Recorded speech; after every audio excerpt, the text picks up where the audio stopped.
time for us to receive that time of year. This is the time of year when everyone is ready to give, but it's also the time when we're ready to receive. We need to be willing to receive.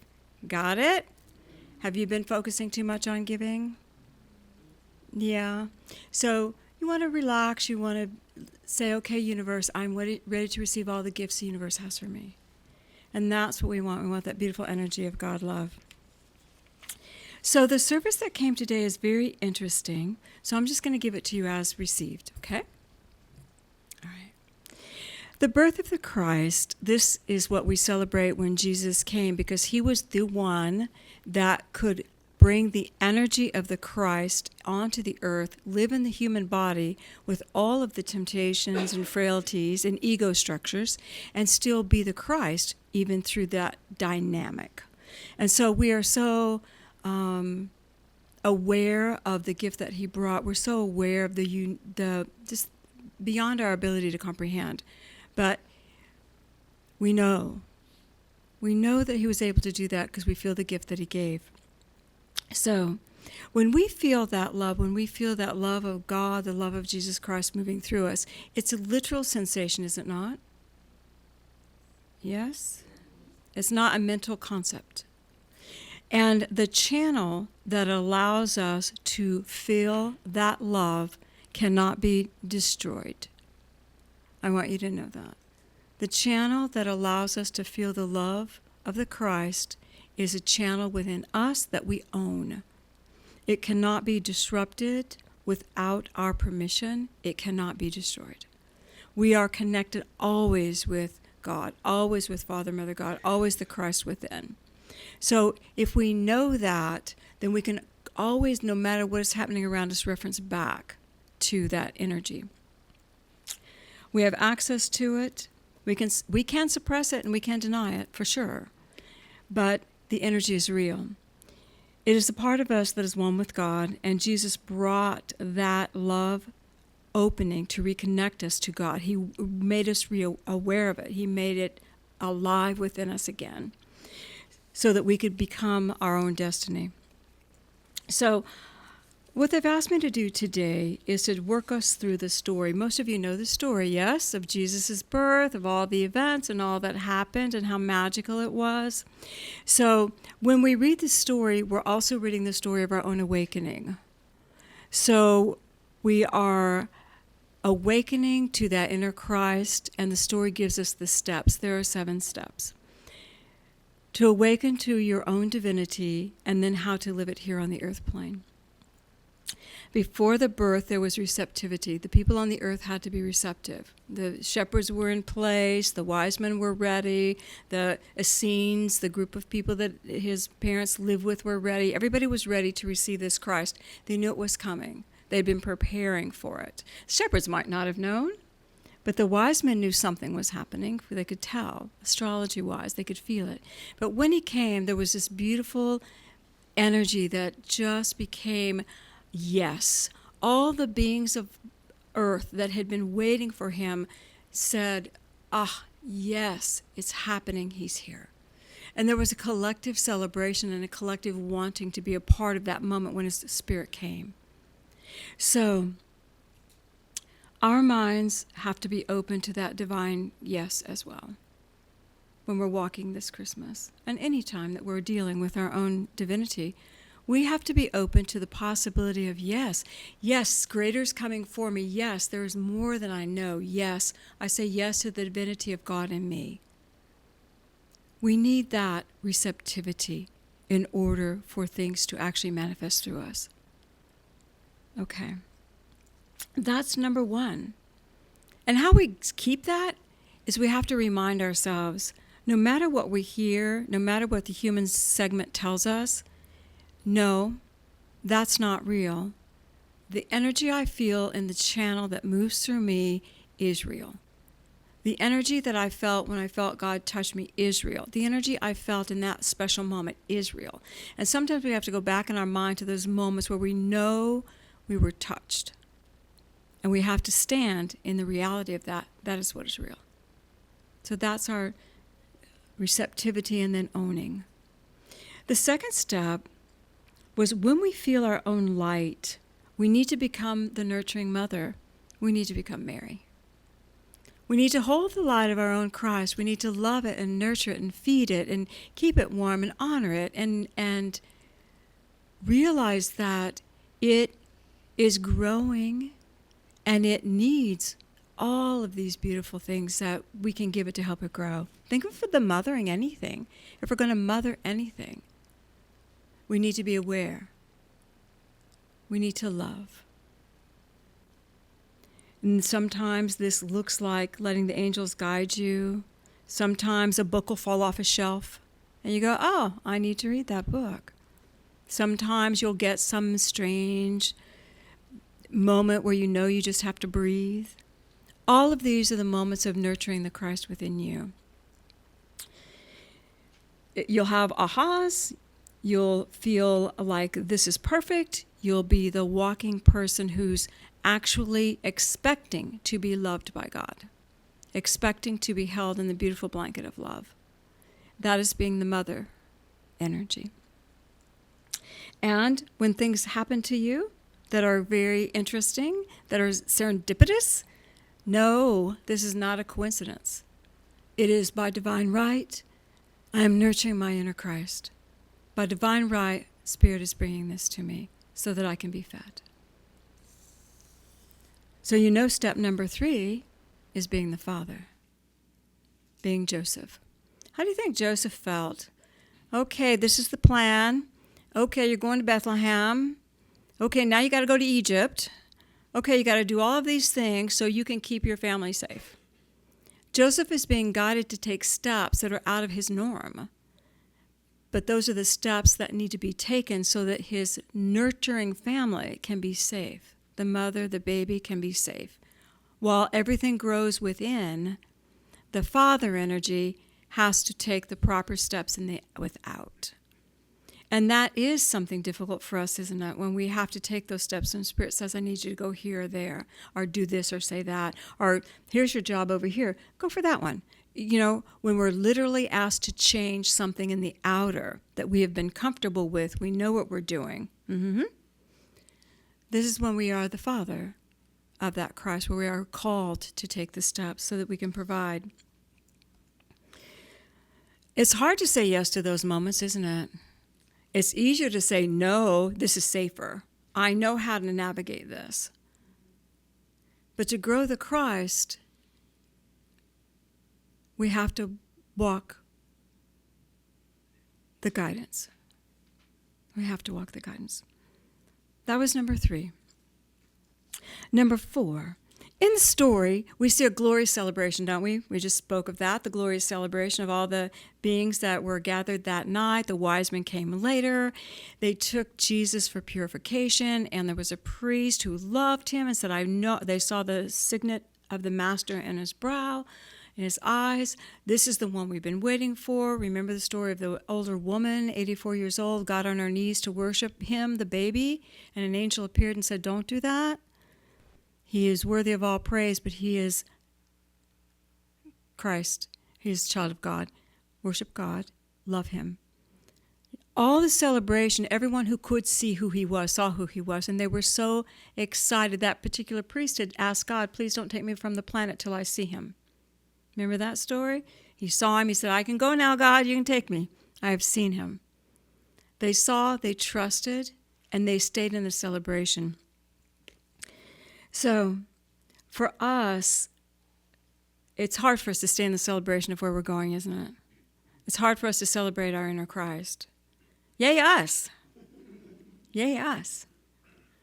I went to a church one time, and for about a month, we were asked to speak to everyone with the word Christ. So it was hey, Christ, Cindy. Hey, Christ, Patrick. And everybody did it in the church for about a month. Do you think it was comfortable? No. No, I didn't mind, but it wasn't comfortable for most people. But it was acknowledging and celebrating that each person is a child of God. It's hard for us to keep that celebration going, isn't it? But do we realize that we are babies and we have to grow? And when we realize that, then it can explode within us that we're celebrating the baby We're celebrating the beginnings, the steps we're taking. We're celebrating us. How many feel like you try, and you're not there yet?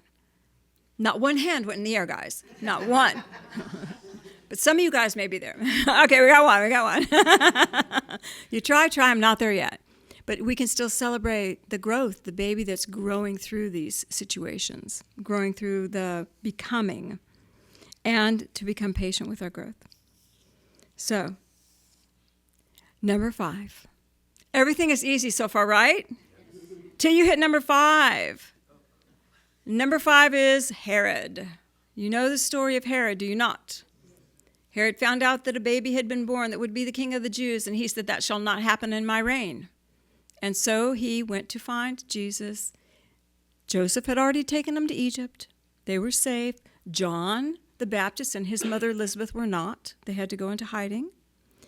And then Herod killed all males under 2 years old in the town of Bethlehem, all of them, to ensure that that it wouldn't happen under his reign. When we start growing that beautiful energy within us, do not our thoughts take a stand in resistance against us. And if our thoughts are not strong enough, do we not invite other people to come and tell us how wrong we are? To kill the Christ within me. Oh, I think I'll do this. Oh, I think you won't. What makes you think that, Cindy? We invite the world to come and play Herod for us and to begin to kill all of our ideas, seeking to get to the one idea of your divinity. Just keep killing them all until that one is hindered. We all go through this. This is a part of Christing. The resistance will come, and then we have to say, no, that is not real. What is real is the feeling I had. Those thoughts are not real. I am not limited.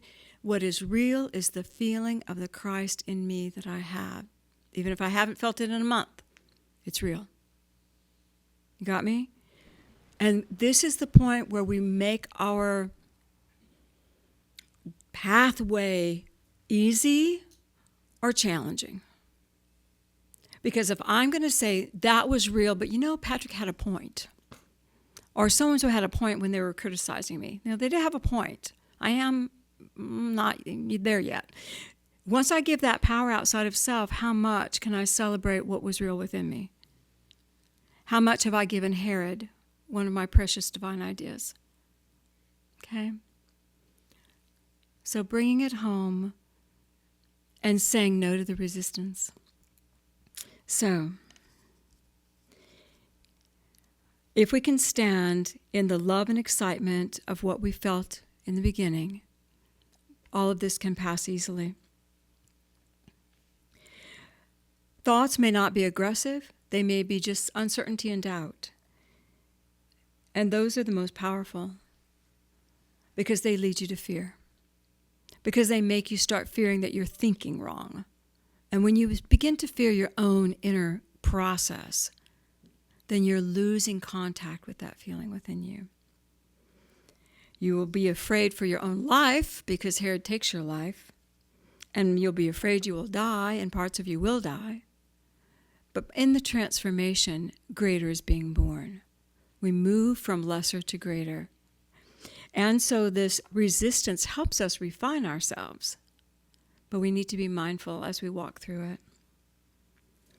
This is the moment that gives you all the reasons to stay safe in what is known, instead of taking a chance in what is not. After that experience, you get to go to Egypt. Step 6. You get to go away from all the clutter and chaos of everything in your world, and you start setting aside time to learn. They went to Egypt to learn. They were taught.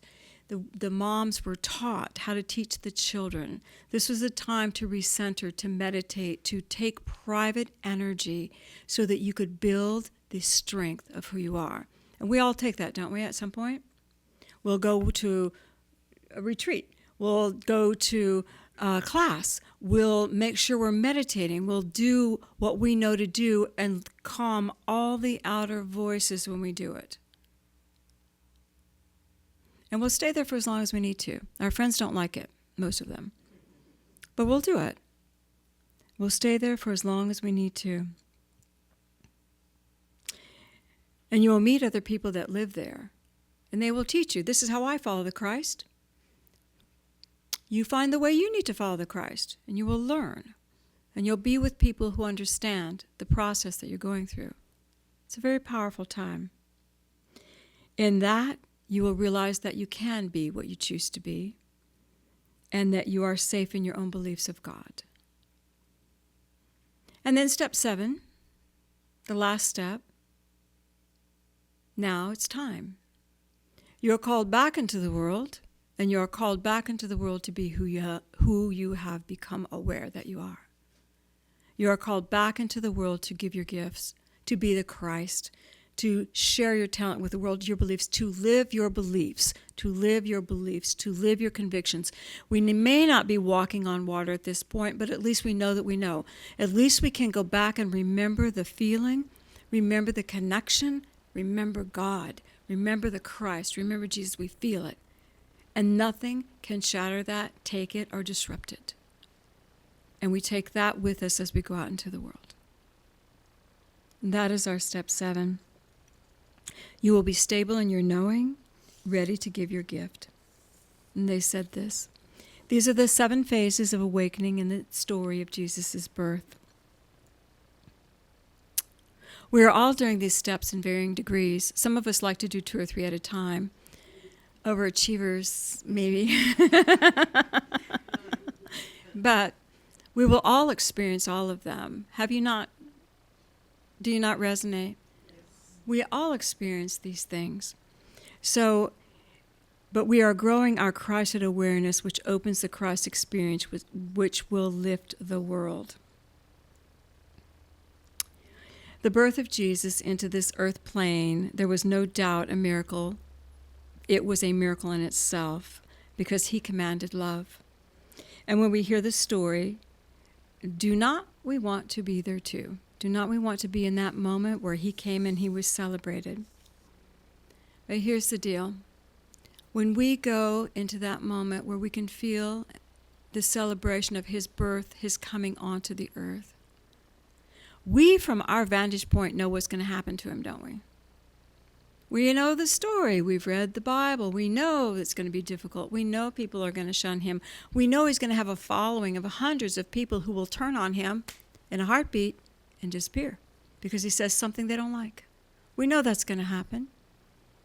We know he's going to turn to his disciples and say, are you going to leave too? And they say we have nowhere else to go because their core is committed. We know that's hard on a human heart, is it not?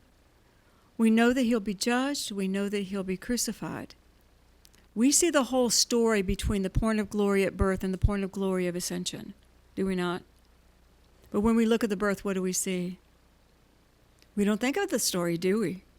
We don't think of the troubles, do we? We don't think of what he's going to overcome and triumph and all the people he's going to help and heal, all the beautiful things he's going to do. We don't think of that. We think of the purity of the moment that his soul came.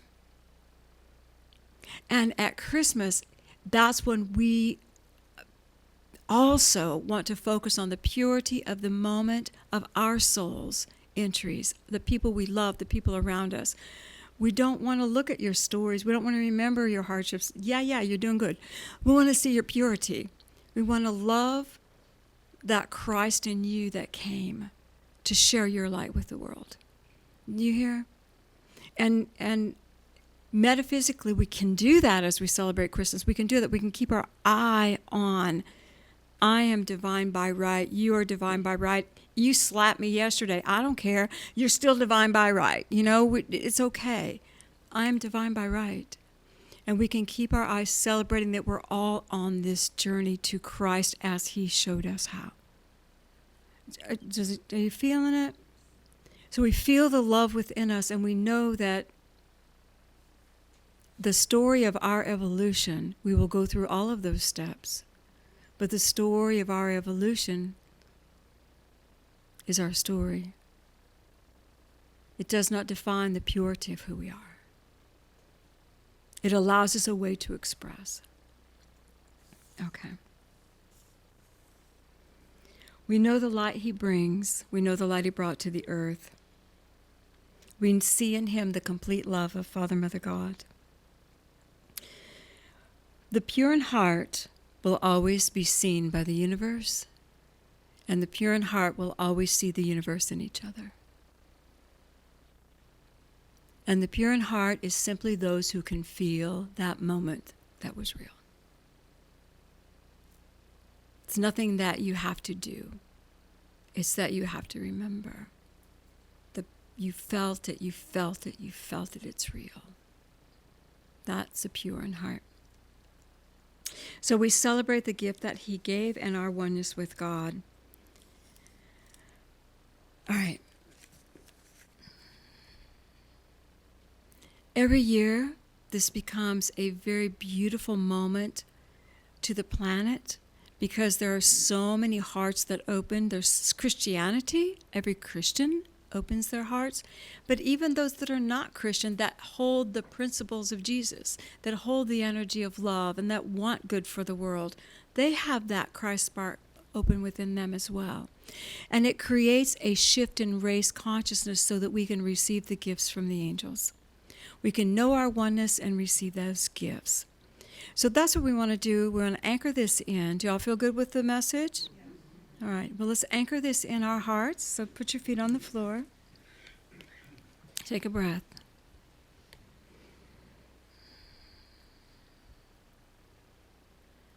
Father, Mother, God, I ask that your light engulf us all. And I welcome the Christmas angels to come even closer. And feel your beautiful column of light that keeps you in your energy. Feel your heart. And for one moment, allow yourself just to feel the realness of God's love. The realness of the Christ within you.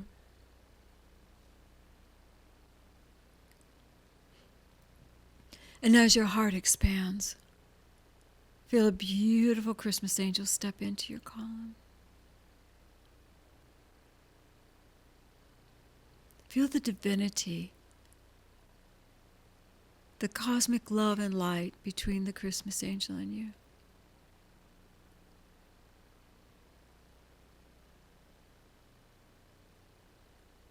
And welcome Jesus Christ as he steps in your column of light, holding your hand.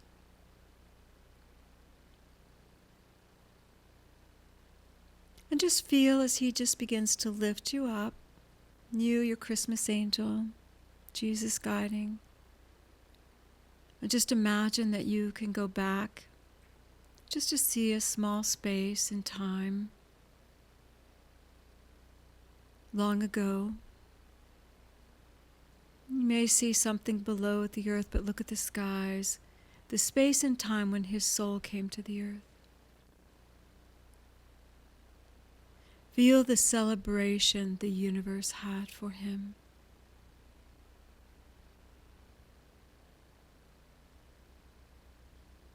And feel that you are a part of that celebration.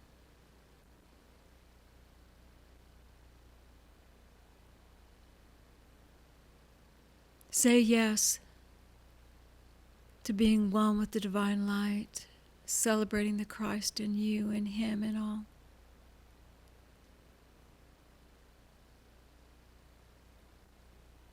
And he gently just brings you back to your light, to your chair.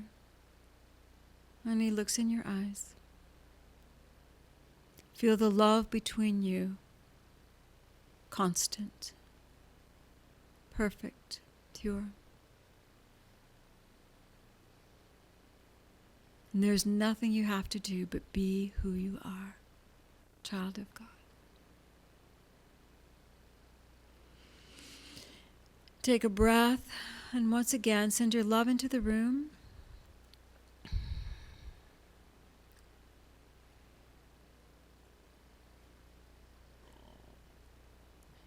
And if you want, you can ask the Christmas angel to stay with you through the holiday. They may come and go, but they will be with you. And Father, Mother God, we thank you for the greatest gift, and we receive it. And so it is. Breathe, gently open your eyes.